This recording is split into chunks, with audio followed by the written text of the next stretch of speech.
इधर मध्य प्रदेश पुलिस प्रयागराज पहुंची हुई है। जी हां, प्रयागराज में जो महाकुंभ लग रहा है उसकी एक एक बारीकियों को देख रही है, समझ रही है, तैयारियों को देखा जा रहा है।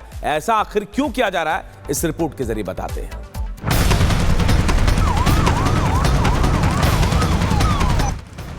प्रयागराज में हो रहा भव्य महाकुंभ सफल और सुरक्षित रहे, इसका सबसे विशेष ध्यान रखा जा रहा है। खासकर यह महाकुंभ यूपी पुलिस के लिए सबसे बड़ी चुनौती है। यूपी पुलिस की प्राथमिकता है श्रद्धालुओं को किसी तरह की असुविधा ना हो और ना ही कोई असामाजिक तत्व इस आयोजन में व्यवधान डालने में सफल हो पाए।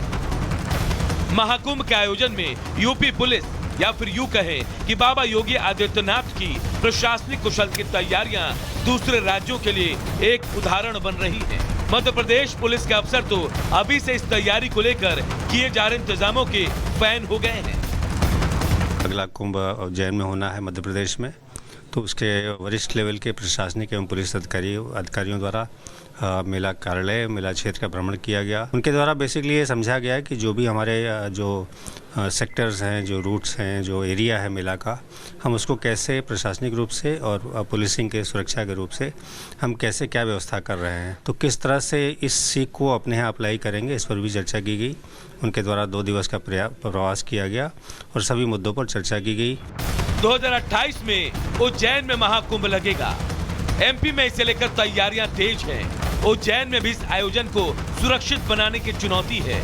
ऐसे में मध्य प्रदेश पुलिस के वरिष्ठ अधिकारियों ने प्रयागराज का दौरा किया और यूपी पुलिस के अधिकारियों से मुलाकात की। यूपी पुलिस के अधिकारियों ने कुंभ मेला में सुरक्षा के विभिन्न पहलुओं की जानकारी दी। एमपी पुलिस के अफसरों ने यूपी पुलिस के साथ बैठकें की और कुंभ मेला क्षेत्र का दौरा भी किया। उन्होंने एआई, साइबर क्राइम से निपटने के तरीके और भीड़ प्रबंधन जैसे विषयों की जानकारी हासिल की। फिलहाल यूपी पुलिस के लिए 13 जनवरी से चुनौतियां शुरू होंगी और उन चुनौतियों पर न सिर्फ सफल उतरना है बल्कि एक अलग पहचान भी अपनी बनानी है। Bureau report, Republic Bharat. इधर पूर्व प्रधानमंत्री मनमोहन सिंह के निधन के बाद देश में 7 दिन का राष्ट्रीय शोक है, लेकिन इस बीच बीजेपी दावा कर रही है कि राहुल गांधी इस शोक के बीच विदेश चले गए नए साल का जश्न मनाने के लिए। और कहा जा रहा है बीजेपी की तरफ से कि इस बार राहुल गांधी वियतनाम में नए साल का जश्न मनाएंगे। ये रिपोर्ट आप सबको दिखाते हैं।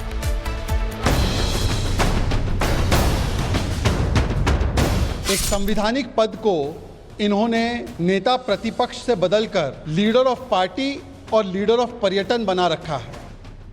बीजेपी आरोप लगा रही है कि कांग्रेस सांसद और लोकसभा में नेता विपक्ष राहुल गांधी पर्यटन लीडर बन गए हैं। पर्यटन लीडर इसलिए बन गए हैं क्योंकि राहुल गांधी को किसी चीज से फर्क ही नहीं पड़ता और वो अपनी दुनिया में मस्त रहते हैं।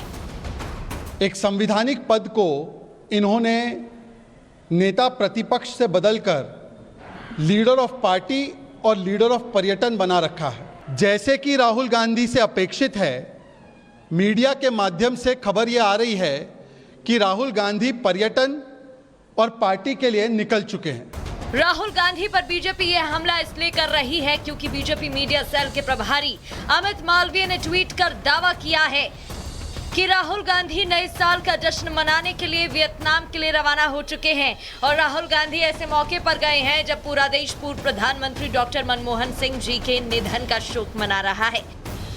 अमित मालवीय ने जब से राहुल गांधी के विदेश जाने की जानकारी दी है, बीजेपी ने कांग्रेस को चौतरफा घेर लिया है। बीजेपी नेता अब कह रही हैं कि मनमोहन सिंह के नाम पर सिर्फ कांग्रेस पॉलिटिक्स कर रही है, क्योंकि राहुल गांधी ना तो मनमोहन सिंह जी की अस्थि लेने गए और ना ही अस्थि विसर्जन में, ऊपर से विदेश चले गए। अवसान पर जब पूरा देश राष्ट्रीय शोक मना रहा है, ऐसे में श्रीमान राहुल गांधी का सुना है वियतनाम चले गए हैं, उनके पाखंड का प्रमाण है।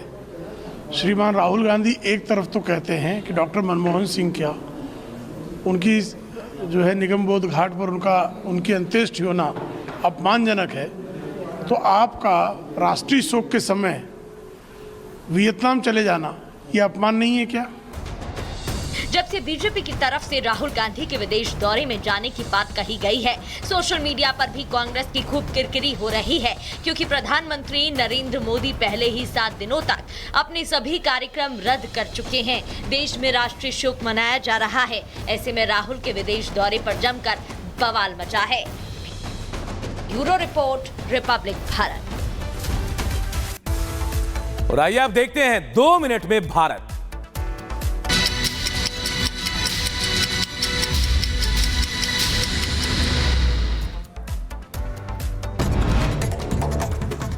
इसरो ने सफलतापूर्वक लॉन्च किया मिशन स्पेसएक्स। श्रीहरिकोटा से हुई SDX-01 और SDX-02 सैटेलाइट की लॉन्चिंग।